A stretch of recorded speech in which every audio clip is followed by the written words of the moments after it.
मेरे प्रिय दर्शकों नमस्कार। प्रिय दर्शकों, विश्व ज्योतिष में मैं आपका दिल से स्वागत करता हूं और आपका धन्यवाद देता हूं कि आप मेरे वीडियो बड़ी उत्सुकता से देख रहे हैं। आशा करता हूं आगे भी देखते रहें। दर्शकों, आज का वीडियो अपने आप में बहुत महत्वपूर्ण है। एक बालक की कुंडली का है। उसका क्या प्रभाव मिलेगा वो थोड़ा सा भी कहना मुश्किल है, क्योंकि बालक की आयु कितनी हुई है? 18 साल की आयु। ज्योतिष शास्त्र जो बताता है वो मैं आपको बताता हूं।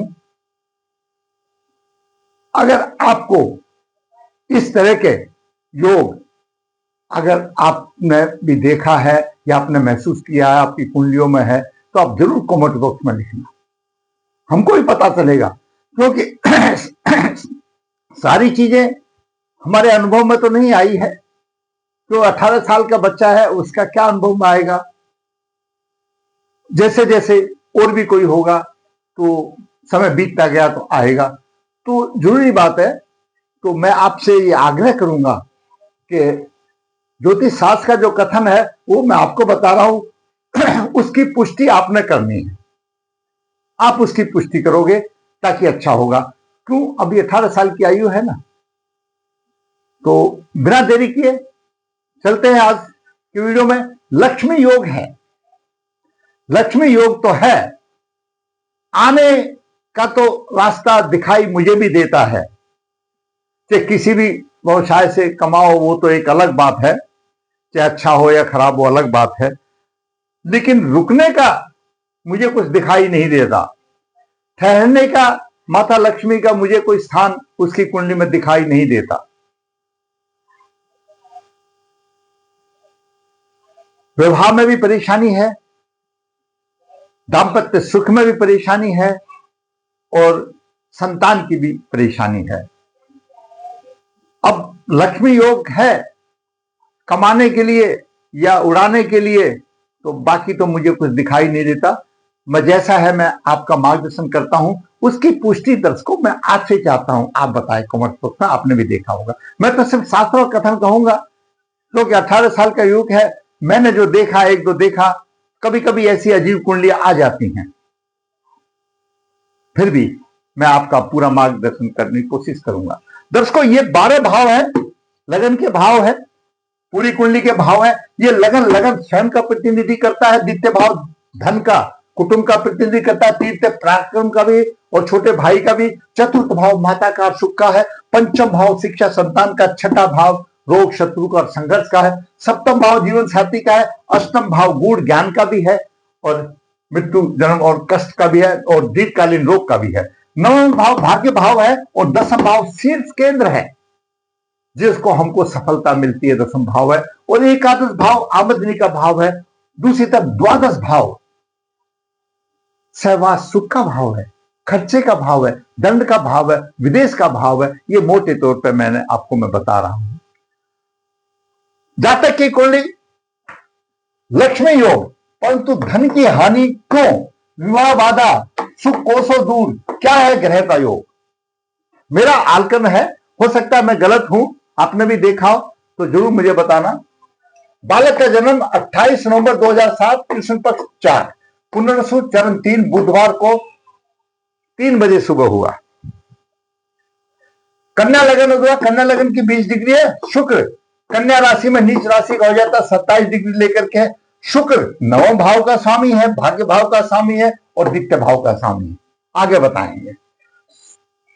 लगन का स्वामी बुध 0-21 डिग्री लेकर के सूर्य से अस्त है, लेकिन थोड़ा सा प्रभाव देगा, क्यों 10-11 डिग्री पे, तो थोड़ा सा प्रभाव देगा, पूरा तो नहीं, अस्थि माना जाएगा, लेकिन थोड़ा बहुत प्रभाव देगा। गुरु चतुर्थ भाव का स्वामी है और गुरु सप्तम भाव का स्वामी है। दो केंद्रों का स्वामी जब कोई ग्रह हो जाता है तो केंद्राधिपति दोषी लग जाता है। वो अपना पूरा फल देने में सक्षम नहीं होता जब तक कि उसका दोष का निवारण ना किया जाए। ऐसा मान लो, मैं आपको एक मोटे तौर पर बताता हूं कि जैसे आपके गांव में या आपके डिस्ट्रिक्ट में कोई नेशनल लेवल का कोई प्लेयर है, तो वो छोटे लेवल में नहीं खेलेगा ना, कबड्डी नहीं खेलेगा ना, डिस्ट्रिक्ट लेवल में, गांव के लेवल में नहीं खेलेगा ना। तो इसी तरह से है, दो केंद्रों का स्वामी है, प्रभाव देने में सक्षम नहीं है, और डिग्री भी 1 डिग्री 17 मिनट के ऊपर है। आगे बताएंगे। छठे भाव में राहु 8 डिग्री लेकर के है। दसम भाव में मंगल 17 डिग्री लेकर के वक्री है। चंद्रमा 26-40 लेकर के, चंद्रमा एकादश भाव का स्वामी है। मंगल यहां पर दसम भाव के लिए दिग्बली हो जाता है। कैसा भी हो मंगल भाई, रोजगार तो देगा, चाहे जैसा वो सम्मान वाला हो चाहे असम्मान वाला हो, लेकिन क्योंकि दिग्बली हो जाता है रोजगार तो देगा, क्योंकि अष्टम भाव का स्वामी है, तीसरे भाव का स्वामी है, मंगल यहां पर है, और मंगल आद्रा नक्षत्र में, राहु के नक्षत्र में। आगे बताएंगे आपको। चंद्रमा 26 डिग्री लेकर, चंद्रमा एकादश भाव का स्वामी है, दसम भाव में आ गया। आमदनी आएगी भाई, आमदनी तो है, उसमें कोई दो राय नहीं। और इसी को कहा गया चंद्रमा मंगल का लक्ष्मी योग माना जाता है ज्योतिष में। लेकिन यह योग कब प्रभावी होता है?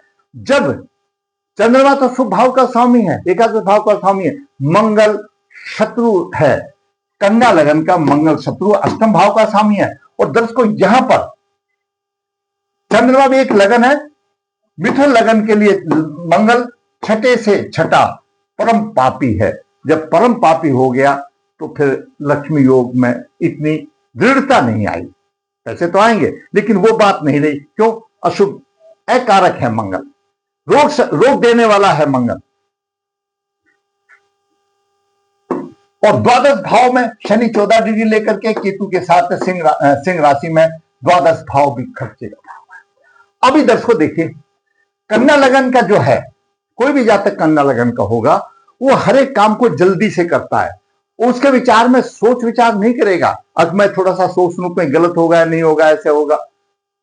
बड़े भावुक होते हैं और दिन में सपन लेने वाले होते हैं। इनकी प्लानिंग, इनकी योजनाएं चारपाई में पड़े पड़े होती है, और जैसे ही चारपाई से उठेंगे तो योजनाएं भी गायब हो जाती है।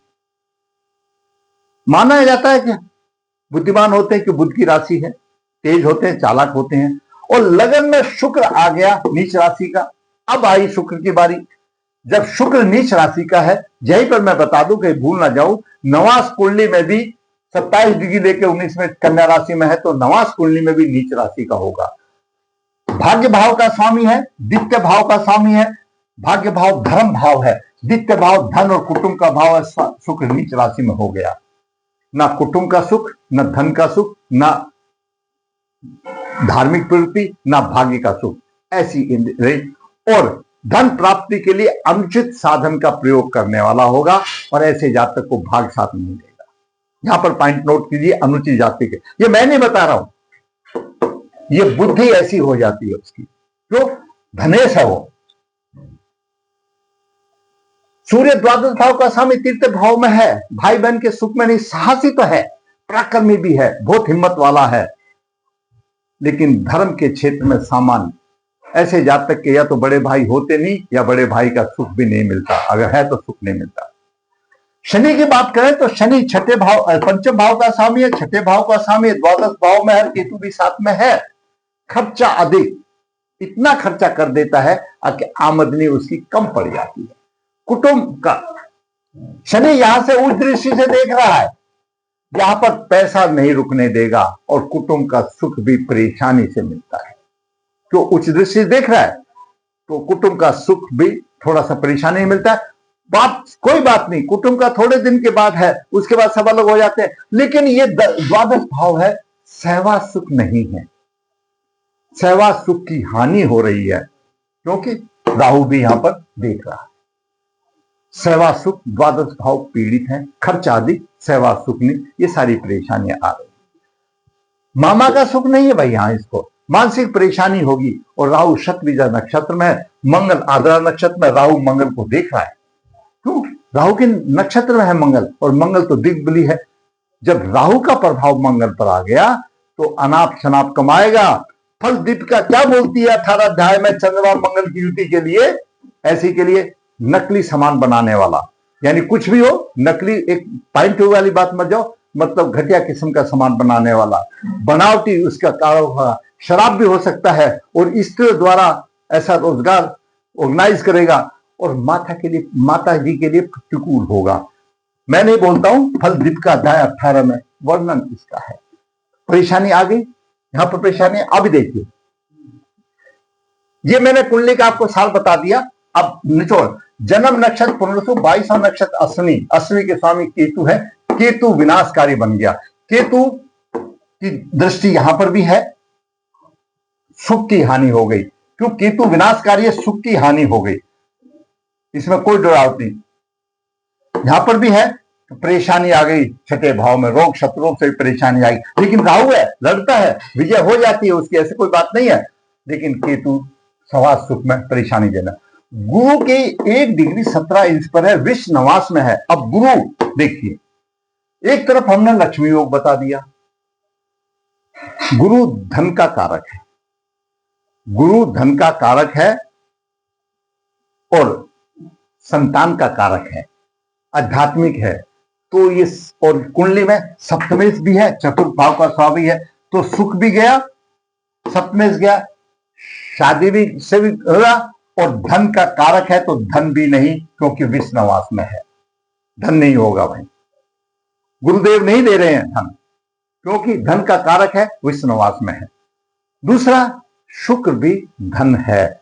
शुक्र नीच राशि में हो गया तो शुक्र भी नहीं दे रहे हैं, शुक्र भी नवास कुंडली में नीच राशि में शुक्र भी नहीं दे रहे। मंगल पुष्कर नवास में है, मंगल पुष्कर नवास में है, राहु की दृष्टि है, तो राहु छलिया है, छल कपट से कमाने वाला होगा। और चंद्रमा साथ में माता का कारक है, माता को संताप देने वाला होगा। मंगल आधार नक्षत्र में पराक्रमी, साहसी, संघर्ष, बदनामी भी होगी, अच्छी शिक्षा भी होगी, व्यवसाय भी होगा, राजमान माना गया है, लक्ष्मी योग माना गया है। लेकिन सिर्फ यही लक्ष्मी योग लेकर के रह गया, यहां खत्म हो गया। शुक्र ने खत्म कर दिया, गुरु ने खत्म कर दिया। अब कितना ये माता लक्ष्मी का योग चलेगा वो आप बताएंगे।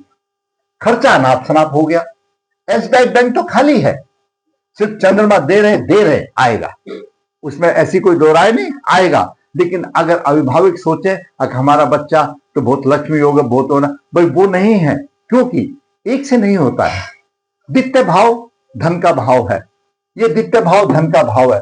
द्वितीय भाव गया, धन का कारक गुरु गया, एक एकादश भाव का स्वामी आ गया, लक्ष्मी आ गया, कमाना और खाना ऐश कर देना, किसी तरह से जाओ तो फिर बाद में ठेंगा बचेगा, वो हिसाब रह गया। शुक्र विवाह का कारक है, कोई ग्रह कितना भी जोर लगा लो, पुरुष जातक के लिए शुक्र में विवाह करना है।